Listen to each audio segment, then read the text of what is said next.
Hello guys, welcome to back my channel.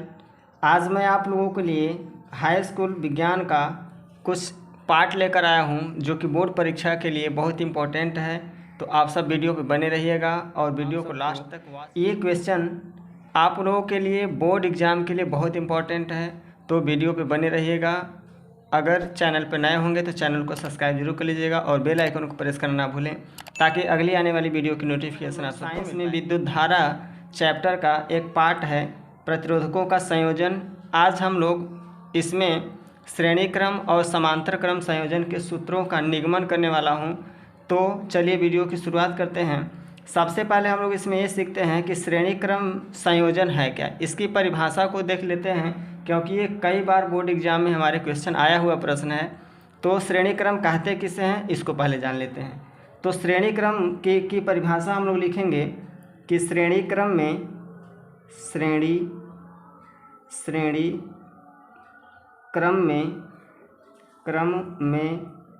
प्रतिरोधकों को इस क्रम में जोड़ा जाता है कि पहले प्रतिरोध का दूसरा सिरा अगले प्रतिरोध के पहले सिरे से जुड़ा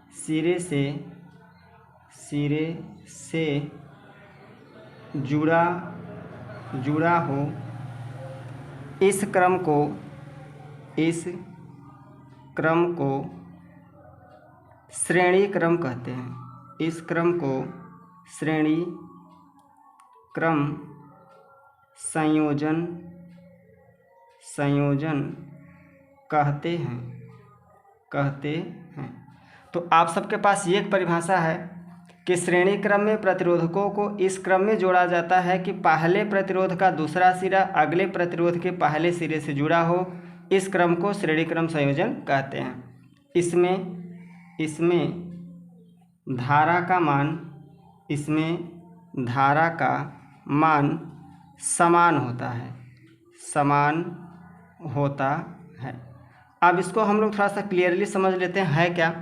आप लोगों ने रेलगाड़ी के डिब्बे को देखा होगा कि पहला डिब्बा जो होता है अगले वाले से जुड़ा होता है, फिर अगला डिब्बा जो होता है वो अगले वाले से जुड़ा होता है। तो आप सबको मैं एक फिगर के माध्यम से इसको दिखा भी देता हूँ, सिखा भी देता हूँ और इसका निगमन भी आप सबको अच्छे से आ भी जाएगा। तो चलिए हम लोग फिगर में समझते हैं कि श्रेणी क्रम संयोजन है क्या और इसको कैसे जोड़ा जाता है। आपके पास एक मैंने फिगर ड्रॉ किया है, तो इसको देखते हैं। देखिए इसमें है क्या कि आप लोगों ने हमने 3 प्रतिरोध लिया है। एक प्रतिरोध ये है, एक ये है और एक ये है। तो 3 प्रतिरोधों में देखिए ये हमारा पहला प्रतिरोध, ये दूसरा प्रतिरोध, ये तीसरा प्रतिरोध।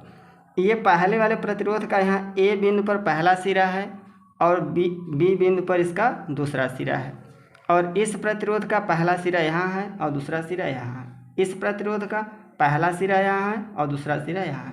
तो हमने परिभाषा में आप लोगों को क्या बताया है कि इस क्रम में मतलब श्रेणी क्रम में प्रतिरोधकों को इस प्रकार जोड़ा जाता है कि पहले प्रतिरोध का दूसरा सिरा, देखिए पहला प्रतिरोध हमारा ये है, पहले प्रतिरोध का दूसरा सिरा यहाँ हुआ है, अगले वाले प्रतिरोध के पहले सिरे से देखो यहाँ ज्वाइंट है, इसका दूसरा सिरा इसके पहले सिरे से यहाँ ज्वाइंट है। इसमें देखते हैं इसका अगला सिरा इसके पहले सिरे से ज्वाइंट है। तो ये जो हमारा एक क्रम बन रहा है इसी क्रम को कहते हैं श्रेणी क्रम। ठीक, अब इसका हम लोग निगमन करेंगे। तो निगमन करने के लिए करना क्या है, तो कुछ नहीं, बस जो ऊपर लिखे परिभाषा हो गई, बस थोड़ा सा इसमें काम और करना है। तो देखते हैं कि ये हमारा एक परिपथ हमने एक तैयार किया है, ड्रॉ किया है परिपथ, और इसको मैंने बैटरी से जोड़ दिया है। देखिए ये आपका बैटरी का प्लस पॉइंट, ये बैटरी का माइनस पॉइंट। अब यहाँ से धारा जाएगी इसमें, तो इसमें धारा जा रही है। अब इस जो इसका प्रतिरोध है, इसके प्रतिरोध को हम लोग R से डिनोट करते हैं कि हमारा प्रतिरोध चलिए R1 है, यहाँ से यहाँ तक R1, और इस वाले का प्रतिरोध R2 हो और इस वाले का प्रतिरोध R3 हो। क्लियर हो गया। अब इसमें जो विभवांतर हमारा काम कर रहा है V1, इसमें V2, इसमें V3, बस इसी को लिखना है। अब क्या करेंगे दोस्त, चलते हैं आगे देखते हैं। तो इसमें लिखेंगे माना तीन प्रतिरोधक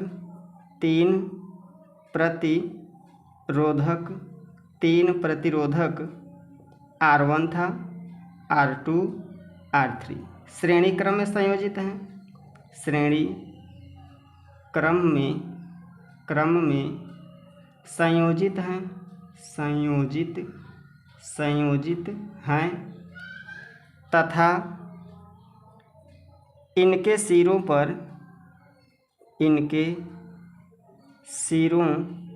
पर विभवांतर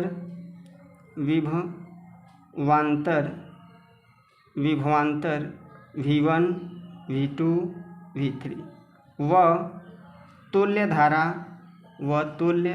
धारा I प्रवाहित हो रही है,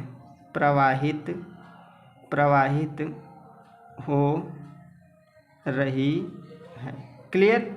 देखिए हमने क्या लिखा, ऊपर जो आप लोगों ने फिगर को ड्रॉ किया है उसी को इसमें लिखा गया है। तो देखिए ये प्रतिरोध हमारा R1 था, ये R2, ये R3, तो वहीं लिखे हैं कि माना तीन प्रतिरोधक R1, R2, R3 श्रेणी क्रम में संयोजित हैं तथा इनके बीच विभवांतर, इसके बीच विभवांतर V1, इसके बीच V2 और इसके बीच V3, तो तीनों के बीच विभवांतर लिखे हैं V1, V2, V3 व तुल्य धारा, इसमें जो धारा बह रही है वो कितनी है, I एम्पियर किसमें क्या बह रही है, धारा। तो अब हम लोग ओम के नियम के अनुसार इसमें पढ़ेंगे, इसका निगमन करेंगे। तो चलिए निगमन करते हैं। ध्यान से आप लोग देखिएगा, बस 4 लाइन में आप सबका आंसर आके निकल जाएगा। तो वीडियो को वाच पूरा देखें, तो नहीं तो आप लोगों को समझ में नहीं आएगा। तो यहाँ लिखते हैं ओम के नियमानुसार, ओम के नियमानुसार। तो ओम का नियम क्या कहता है, ठीक। ओम के नियम में हम लोग पढ़े थे V बराबर IR, क्लियर, V बराबर IR पढ़े थे। तो हम सब निकालते हैं कि पहले प्रतिरोध में कितना विभवांतर है। तो यहाँ लिखेंगे पहले प्रतिरोध में विभवांतर, क्लियर, पहले प्रतिरोध में विभवांतर। तो ओम का नियम क्या कहता है, V बराबर IR, ठीक। तो हमारे पास 3 प्रतिरोध हैं और तीनों में विभवांतर V1, V2, V3 है। तो पहले प्रतिरोध में विभवांतर जब निकाला जा रहा है तो यहाँ लिखेंगे पहले वाले का V1, क्लियर, V बराबर क्या पढ़े हैं, IR। तो I तो सब में तुल्य है और R की जगह हम क्या लिखेंगे, R1, क्योंकि पहले वाले प्रतिरोध में विभवांतर निकाल रहे हैं तो उसमें हमारा पहले वाले में प्रतिरोध R1 था और विभवांतर V1 था, इसलिए हमने क्या किया, R1 और V1। अब यहाँ निकालेंगे दूसरे प्रतिरोध में विभवांतर, क्लियर। तो सेकेंड वाले में विभवांतर निकालेंगे तो वही फार्मूला I, तो यहाँ दूसरे का है तो यहाँ क्या लिखेंगे, V2, IR2।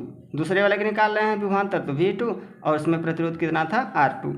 ऐसे निकालेंगे तीसरे प्रतिरोध में विभवांतर, क्लियर। तो तीसरे वाले का विभवांतर क्या था, V3 इक्वल टू IR3 हो गया। अगर इसको हम लोग कंडीशन फर्स्ट बना लें, इसको सेकेंड बना लें और इसको थर्ड बना लें, 3 कंडीशन हमारे पास हैं। अब क्या करते हैं कि चलिए हम लोग मान लेते हैं, पहले इसमें क्या करेंगे, तीनों समीकरण जो हमारे पास कंडीशन है तीनों को जोड़ देते हैं। तो यहाँ लिखेंगे समीकरण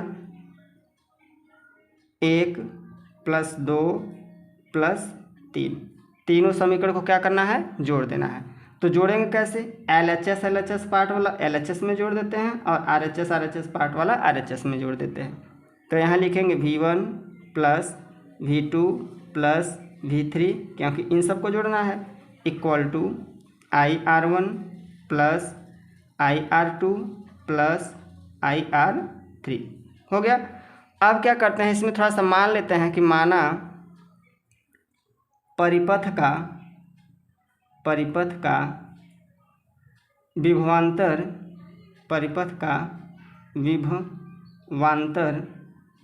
भी हो, परिपथ का विभवांतर भी हो, तब क्या होगा, तो ये जो विभवांतर V1 V2 V3 है, इन सब का तुल्य विभवांतर मान लिए कि V है। तो यहाँ हम सब इन पूरे के स्थान पे क्या लिख लेंगे, V इक्वल टू, इसमें से क्या करते हैं, I कॉमन ले लेते हैं, I कॉमन हो गया, तो आपके पास बचा क्या, R1 plus R2 plus R3, इतना बचा।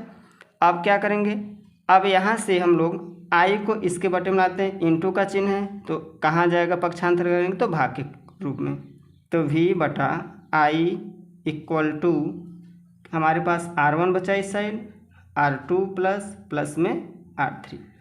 अब देखिए यहाँ पर हमने ओम का नियम क्या बताया था, V बराबर IR, क्लियर। अगर हम सब क्या करें कि इसके बटे में I को ला दें, तो V के बटे में हमारा क्या हो जाएगा, I, और इक्वल टू में क्या हो जाएगा, R। तो V बटा I के स्थान पे हम सब क्या लिख सकते हैं, R, कैपिटल R। तो हम लिखेंगे R equal to R1 plus R2 plus R3।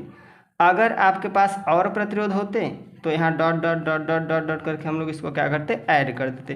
तो आपका ये श्रेणी क्रम संयोजन का निगमन हुआ, जो आपके पास एक तुल्य प्रतिरोध का सूत्र हुआ, R equal to R1 plus R2 plus R3 plus dot dot dot dot.